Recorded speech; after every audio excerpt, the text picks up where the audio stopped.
All right, I am actually going to go pretty quick today because I didn't charge my phone and we have very, very little battery. So my video for the YouTube is gonna die. So we're gonna go quick today. We're gonna jump straight into it. We're talking today about a couple of verses in Isaiah. I'm just gonna check and make sure. Okay. My thing is reading as being very quiet, and so I wasn't sure if my mic was checked in or plugged in. Looks like it's fine. Okay. We're looking at chapter 61, verses 1 through 3. And I'm not going to read them per se, but I also am going to read them. This is speaking messianically, as talking about Christ, right? About the Messiah.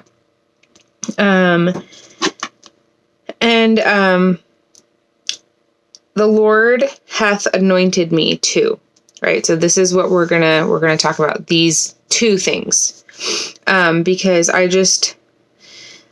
it's been rough. It's been a rough week, and I needed this today, and so I'm offering this to you, that this is what Christ offers to us. I think specifically here, it's Isaiah offering this to us in the essence of telling us what Christ will bring, but I think also this is what Christ brings, if that makes sense. Okay. 2, preach good tidings unto the meek. Okay. Preach good tidings unto the meek. Bind up the brokenhearted. And I love this idea, because I think the idea of binding a wound or binding, I've been listening to this book about rabbits. It's a cute one. It's the Ember Rising or Ember Falling or the Green Ember series, I think is what it's called. Anyway. And one of the things they talk about is they have all these battles. They fight the bad guys, which are like the wolves and the birds and there's bad rabbits anyway. And so they'll get into these battles, and then there's inevitably somebody whose arm gets messed up, so they bind it in like a sling type thing, right? They're binding it up, or they're binding wounds where they're taking fabric and tying them tightly around these wounds to create pressure to keep everything in, to help stop the bleeding and whatever. And I love this idea of binding the brokenhearted. Particularly, I like the idea of pressure, because I think sometimes with the brokenhearted, not to say that like we shouldn't be tender and we shouldn't be soft and we shouldn't be gentle, because we absolutely should. But I think that Christ has the amazing ability to know how to add pressure to stop the bleeding, right? And I think that and I don't know if this is true for everybody or maybe it's just me, that I have a tendency to want to, my daughter inherited this. When Julia gets a shot, specifically like if we go in for vaccinations or whatever, she is limping around like a wounded deer for like a week afterwards. And I try to tell her, and I realized this, and I did the exact same thing as a kid, and as an adult, and I was always told, just walk on your leg normally and it will feel better faster, right? But we have a tendency to want to baby it because it's sore and it hurts, and we don't want to put that pressure on it because that hurts more.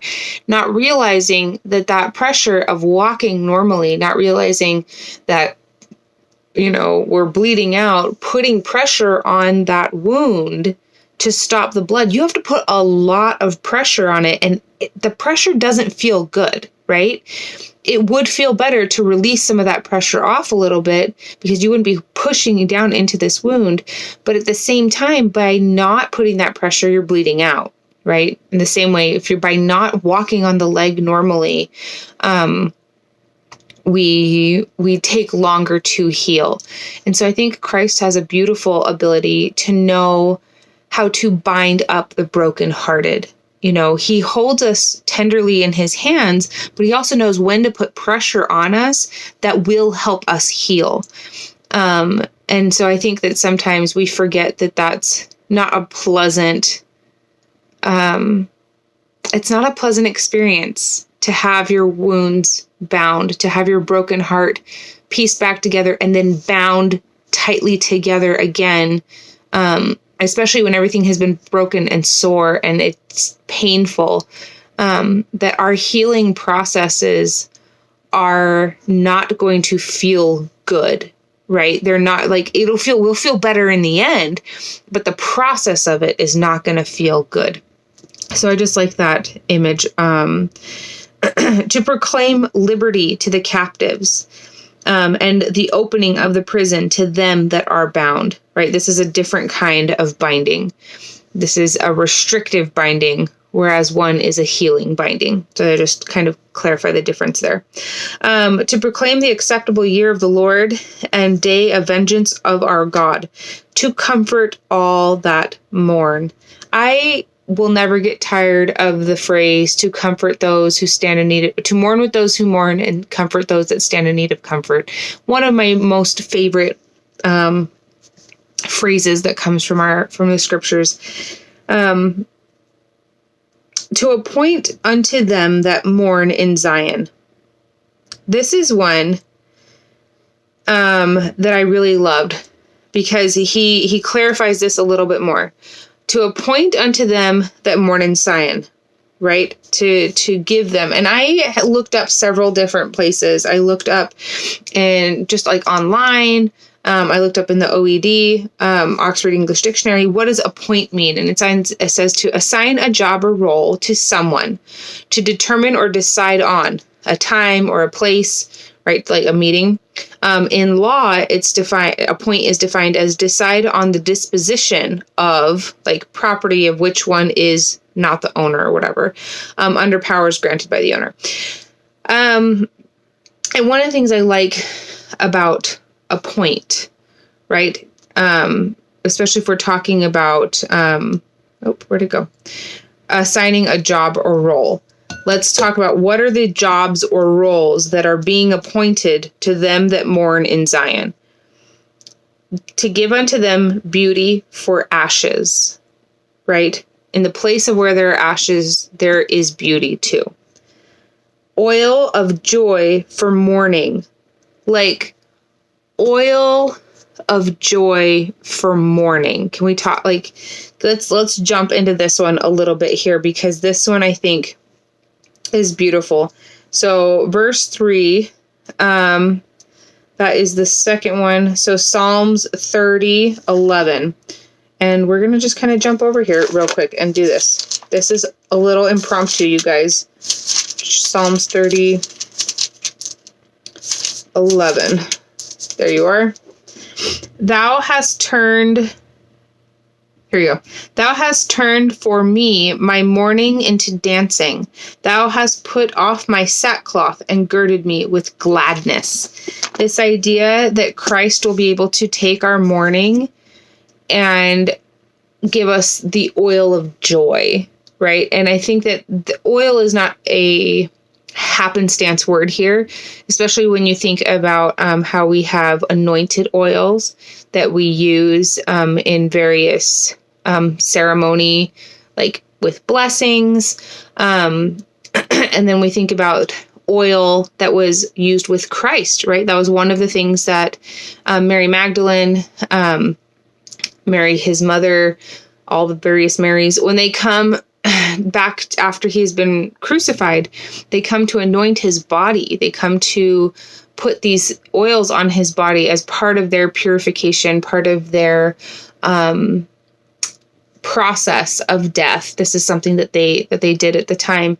And so I love this oil of joy, right? I just think that that's a beautiful image. And I don't know about anybody else. I do dabble in some essential oils, and there are oils that bring me joy, specifically like the citrus ones. I really love lemongrass is one of my favorite ones. It's got this really just bright, joyful kind of smell to it. There's certain oils that I associate with certain things For example, like orange and clove smells very much like Christmas, especially if you add some pine in there.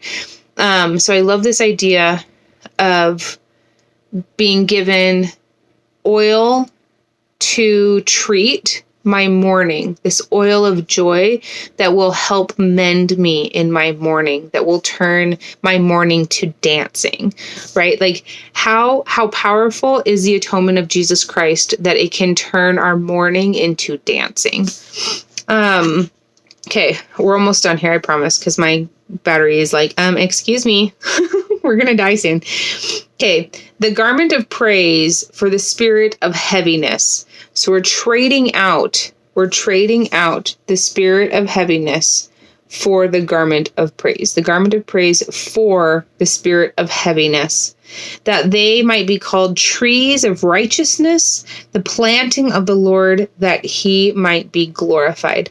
That these people, and I think that it's interesting because, again, thinking about a tree,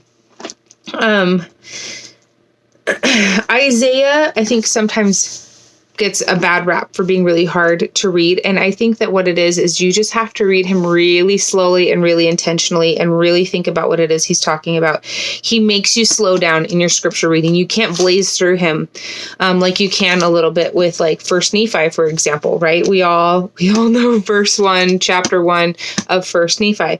And I, Nephi, having been born of goodly parents, right?